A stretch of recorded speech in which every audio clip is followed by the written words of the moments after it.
সিমের বিচি খুবই পছন্দ করি, আর সিমের বিচি দিয়ে মাছ রান্না করলে আরও বেশি মজার হয়। প্রিয় দর্শক, আসসালামু আলাইকুম। আজকে সিমের বিচি দিয়ে মাছ ভুনা করব।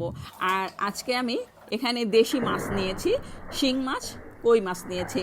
তো মাছগুলোকে খুব ভালো করে ধুয়ে নিয়েছি লবণ দিয়ে, কুসুম গরম পানি দিয়ে। এখন চুলায় একটা কড়াই বসিয়ে দিয়েছি, পেঁয়াজ কুচি দিয়েছি আর কাঁচামরিচ ফালি করে দিয়েছি। হাফ কাপ পেঁয়াজ কুচি আর 5-6টা কাঁচামরিচ দিয়েছি। এখন একটু হালকা করে ভেজে নিচ্ছি। সামান্য পরিমাণ এখানে পানি দিয়ে এখন একে একে সব মশলা দিয়ে দিচ্ছি। লবণ পরিমাণ মতো, হলুদ গুঁড়া, মরিচের গুঁড়া, ধনে গুঁড়া দিয়ে দিব। এখানে রসুন বাটা 1 চামচ আর জিরা বাটা 1 চামচ। খুব ভালো করে এই মশলাটাকে কষিয়ে নিব। মশলা খুব ভালো করে কষিয়ে নিতে হবে, তা না হলে কাঁচা একটা গন্ধ আসবে মশলার। আর মশলা কষানোর পরে এখন দিয়ে দিলাম ধুয়ে রাখা মাছ। এই মাছ এখন এই মশলার মধ্যেই খুব ভালো করে কষিয়ে নিচ্ছি। আর মাছ আমি ভেজে নেইনি, যেহেতু একদমই তাজা মাছ, মানে জ্যান্ত মাছ ছিল, যার কারণে আমি মাছগুলোকে ভেজে নেইনি। তো মাছ, কাঁচা মাছই আমি মশলার মধ্যে খুব ভালো করে কষিয়ে নিচ্ছি। আর এখন দিয়ে দিচ্ছি সিমের বিচি।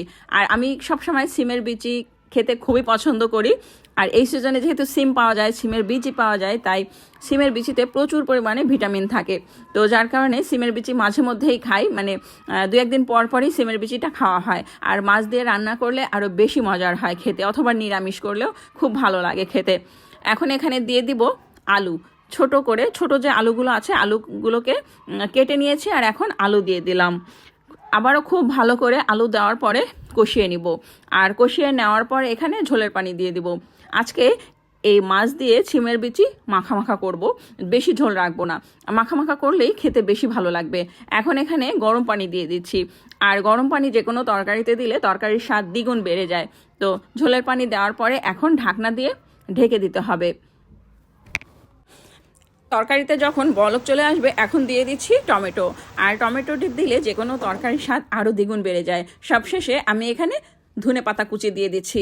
ঝোল কিন্তু একদম মাখো মাখো থাকবে, বেশি ঝোল হলেও ভালো লাগবে না খেতে। তো মাঝে মধ্যে এরকম একটু মাখো মাখো ঝোল হলে যে কোনো তরকারি খেতে খুব মজার হয়। ভুনাও না, আবার ঝোলও না, একটু মাখো মাখো ঝোল থাকবে। তো এই যে হয়ে গেল মজাদার সিমের বিচি দিয়ে মাছের মাখো মাখো রেসিপি।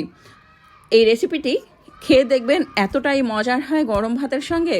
রেসিপিটি যদি ভালো লেগে থাকে একটা লাইক দিবেন, কমেন্ট করবেন, এবং যারা এখনও আমার পেজটি ফলো করেনি প্লিজ ফলো করে দিবেন। সবাই ভালো থাকবেন। আজ এ পর্যন্ত, আল্লাহ হাফেজ।